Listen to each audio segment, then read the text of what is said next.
With the top and the bottom of the case now modeled, I can go ahead and start the documentation process of both of those parts.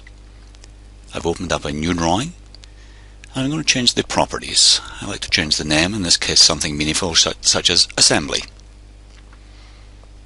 And for size, we're going to select an A3 size.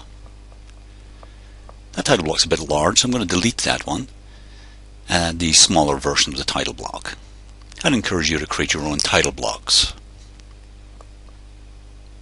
I'm now going to create the base view. I'm going to select what we call a presentation file that I created earlier on. That gives me an exploded view of the assembly. I don't particularly like the views that are available to me, so I can go back to my presentation view and rotate that assembly around. So I'm just continually moving it around. That's pretty close to what I want. And then click on Finish Custom View and drop that into the drawing. And I can move that around to the correct position. Might be better to make that shaded as well. So I'm going to edit that view. Most people have access now to a color printer, and that'll look much better. Next thing I want to do is add annotation such as balloons and a parts list. I'm going to start by using Auto Balloon, selecting the 3 parts and placing the 3 balloons. Of course, the phone is simply what we call a dummy phone. We're only modeling the top and bottom of the case. I like to have those balloon extension lines closer to the balloon, so I'm moving them from the bottom side of the case to the top. Now I'll add the parts list. There are just the 3 parts. Now I'll be making a note under description that the phone is not supplied. We can look at changing the column size here. It's quite easy. You just move those vertical columns. So I'll move the ones on the left and then resize it so it's the same size as the title block.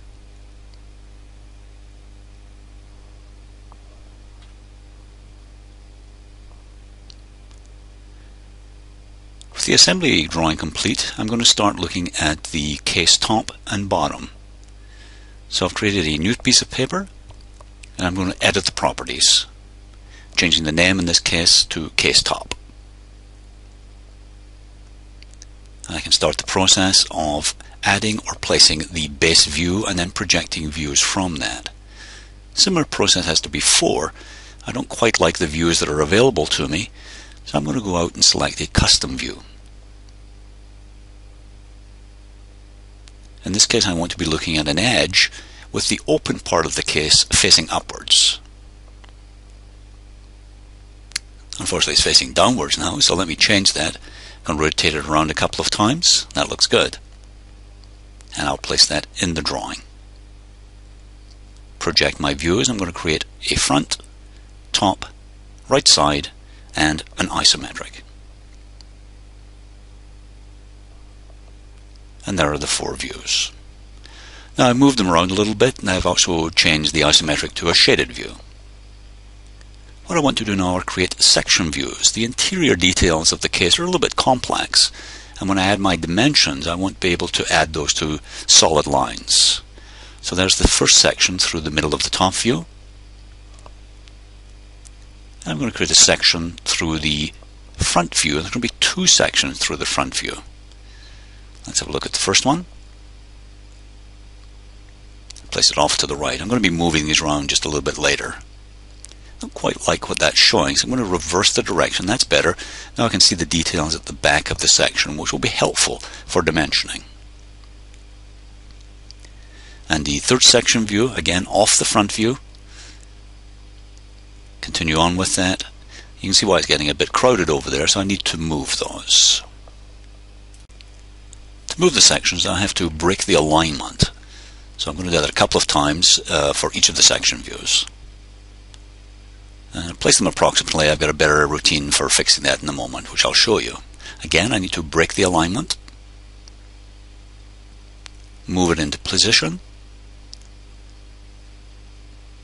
I don't want them to be kind of randomly placed around the piece of paper, so I could visually try and align them, but that's not the best way to do it. What I'm going to do is go back to that alignment command, horizontal, and align them with section AA. And similarly with section CC, align that with the other section. That looks a bit better. I may move these later when I add dimensions.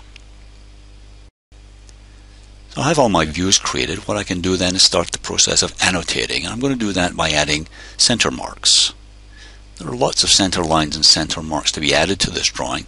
I'm going to show you just some of them. These will be used for adding dimensions and also to indicate symmetry. So this is that rather complex profile. It's going to take quite a few dimensions before it's complete. And two more on the right hand side. I'm now going to add a centerline bisector to the top view. However, when I look at it, I can see that the section line is actually covering that area over. So I'm going to remove that line by unchecking Show Entire Line, and then tidy that up a little bit better by moving the cutting line out just a little bit. And probably needs to be moved out on the other side as well. Now I can go ahead and add the bisector. Select the top line, bottom, and again just extend that line out so it looks a little bit better. And that indicates symmetry on the top view.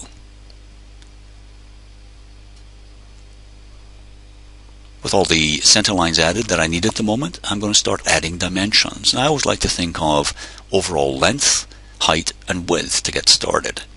So here's the overall length, and it's generally better to place them on the front, top, and right side views, so the main views get the main dimensions. So I've added length, I've added width, and I'm going to add height to the front view. There are many more dimensions to be added. Here's an indication of how many dimensions you do have to add.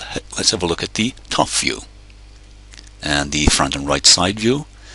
And now you can see why I created those section views. So much easier to dimension when you can see clearly the edges that are there. The two profiles are the same, so I didn't add dimensions. I simply added a note to indicate that the dimensions are the same.